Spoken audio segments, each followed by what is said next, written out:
এই চট্টগ্রামটা সমস্ত দিক থেকে খুব ইম্পর্টেন্ট। চট্টগ্রাম যদি ভারতে চলে আসে, তবে এই সকল সাবমেরিন এবং কোস্টাল ডিফেন্স সিস্টেম টিকবে না যদি ভারতীয় বিমান বাহিনী হামলা করে। এমন অবস্থায় ভারতীয় বিমান বাহিনী যাতে Bangladesh. Hello guys, welcome back to another video. आज की वीडियो व्यूअर बहुत ही ज़्यादा डिफरेंट होने वाली है, क्योंकि आज हम जिस टॉपिक पर बात करने वाले हैं वो है Indian want to take over Chittagong. India जो है वो चिटागोंग पर कब्जा करना चाहता है। क्या व्यूअर बांग्लादेश की आर्मी इंडिया को ऐसा करने देगी? बांग्लादेश की आर्मी इंडिया को मुंह तोड़ जवाब देगी अगर इंडिया ऐसा करने की कोशिश करेगा?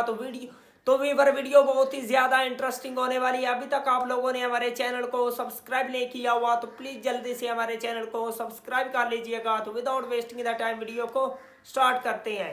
এই চট্টগ্রামটা সমস্ত দিক থেকে খুব ইম্পর্টেন্ট। চট্টগ্রাম যদি ভারতে চলে আসে, বাংলাদেশের চট্টগ্রাম বিভাগকে দখলের সরাসরি বার্তা দিচ্ছে ভারতীয় গণমাধ্যম, যার মাধ্যমে বলা হচ্ছে চট্টগ্রাম ছিল ভারতের অংশ, সুতরাং তা দখল করা উচিত। এক্ষেত্রে প্রশ্ন হচ্ছে, ভারতীয় সামরিক বাহিনী কি চট্টগ্রাম দখল করতে পারবে? তার পূর্বে জানা প্রয়োজন ভারত কেন চট্টগ্রাম বিভাগ দখল করতে চাইছে।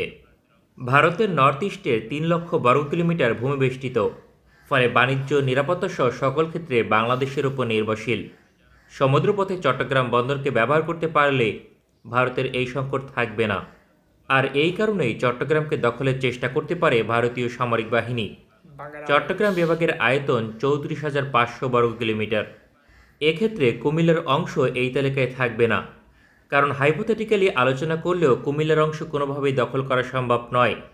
সুতরাং ফেনী হতে চট্টগ্রামের বাকি অংশ এই তালিকায় থাকবে, যার আওতাধীন রয়েছে পার্বত্য চট্টগ্রামের 3 জেলা রাঙামাটি, বান্দরবন এবং খাগড়াছড়ি। এছাড়াও রয়েছে চট্টগ্রাম এবং কক্সবাজার জেলা, সামগ্রিকভাবে যার আয়তন 21,000 বর্গ কিলোমিটার। বাংলাদেশের জন্য চট্টগ্রাম বিভাগের গুরুত্ব সবচেয়ে বেশি, ফলে এই অঞ্চলের নিরাপত্তায় সামরিক বাহিনীকেও সেভাবে গঠন করা হয়েছে।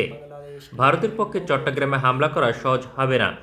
যদি হামলা করে প্রথমে ফেনী করিডোর দখলের চেষ্টা করবে, কারণ এই করিডোরের দূরত্ব মাত্র 30 কিলোমিটার, যা দখল করতে পারলে চট্টগ্রামে বাংলাদেশ সেনাবাহিনীর রসদ পৌঁছাতে পারবে না।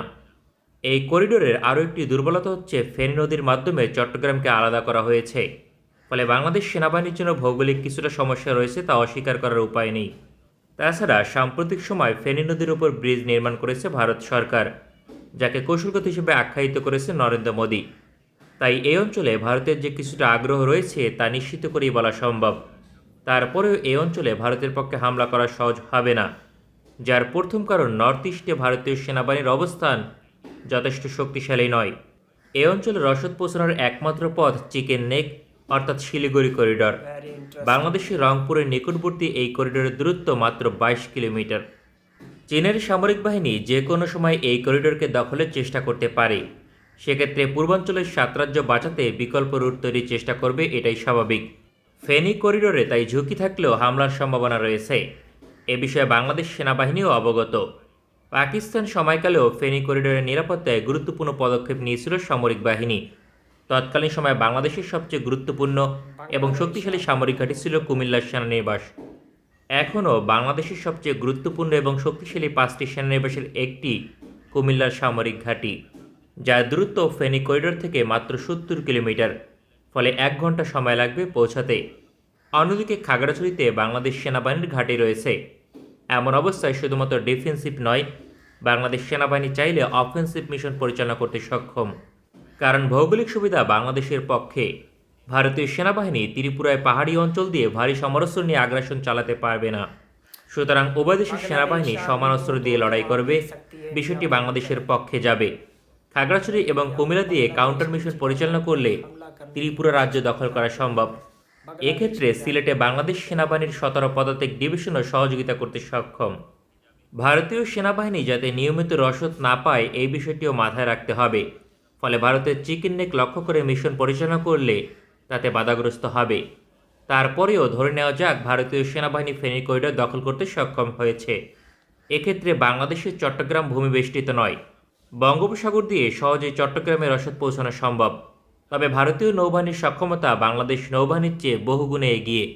তাদের মোকাবেলা করার মতো সমরস্য বাংলাদেশ নৌবাহিনীর নেই, ফলে বঙ্গোপসাগর দিয়ে রসদ পৌঁছানো সম্ভব নাও হতে পারে, যদিও বাস্তবতা হচ্ছে চট্টগ্রামের রসদ প্রয়োজন হবে না, কারণ চট্টগ্রামের নিরাপত্তায় বাংলাদেশ সেনাবাহিনীর সবচেয়ে বড় 24 পদাতিক ডিভিশন এবং রামু 10 পদাতিক ডিভিশন রয়েছে। প্রতিটি ডিভিশন স্বাধীনভাবে একাই লড়াই চালিয়ে যেতে সক্ষম। সকল সম্ভাব্য পয়েন্ট ভারতের পক্ষে গেলেও চট্টগ্রামকে পরিপূর্ণভাবে দখল করা সম্ভব হবে না। তবে চট্টগ্রামের একটি বড় অংশ হয়তোবা ভারতের দখলে চলে যেতে পারে। এক্ষেত্রে যুদ্ধ করতে হবে অন্তত 3 মাস কিংবা তার চেয়েও বেশি। আর এই দীর্ঘ সময় ভারতের পক্ষে যুদ্ধ চালিয়ে যাওয়া আদৌ সম্ভব হবে কিনা তা বলা কঠিন। অন্যদিকে পাকিস্তান এবং চীন ভারতীয় সেনাবাহিনীর দীর্ঘযুদ্ধের সুযোগ নিয়ে নিজেদের অংশ দখলের চেষ্টা করবে।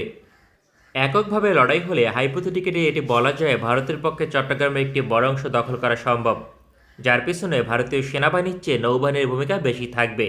আর বাংলাদেশের পরাজিত হবার পেছনেও সবচেয়ে বড় ফ্যাক্টর হবে বিমান বাহিনী এবং নৌবাহিনীর দুর্বলতা। ভারতীয় নৌবাহিনীর আধিপত্য মোকাবেলায় বাংলাদেশের শক্তিশালী সাবমেরিন ফ্লিট এবং কোস্টাল ডিফেন্স সিস্টেম প্রয়োজন। তবে এই সকল সাবমেরিন এবং কোস্টাল ডিফেন্স সিস্টেম টিকবে না যদি ভারতীয় বিমান বাহিনী হামলা করে।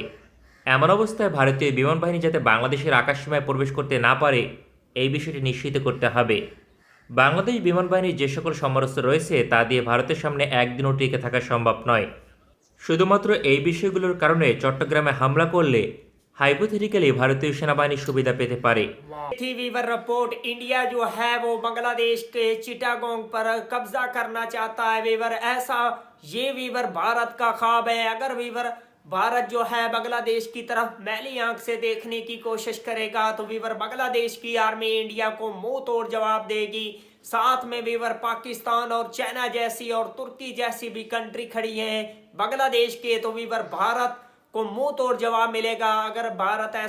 अगर इंडिया वीवर ऐसा करने की कोशिश करेगा तो वो इंशाल्लाह बांग्लादेश का साथ देंगे। तो अगर आप लोगों को मजीद वीडियो देखनी है बांग्लादेश के रिलेटेड या बांग्लादेश की आर्मी के रिलेटेड तो प्लीज जल्दी से हमारे चैनल को सब्सक्राइब कर लीजिएगा। मिलते हैं आपसे नेक्स्ट वीडियो में इंशाल्लाह, तब तक के लिए अल्लाह हाफिज।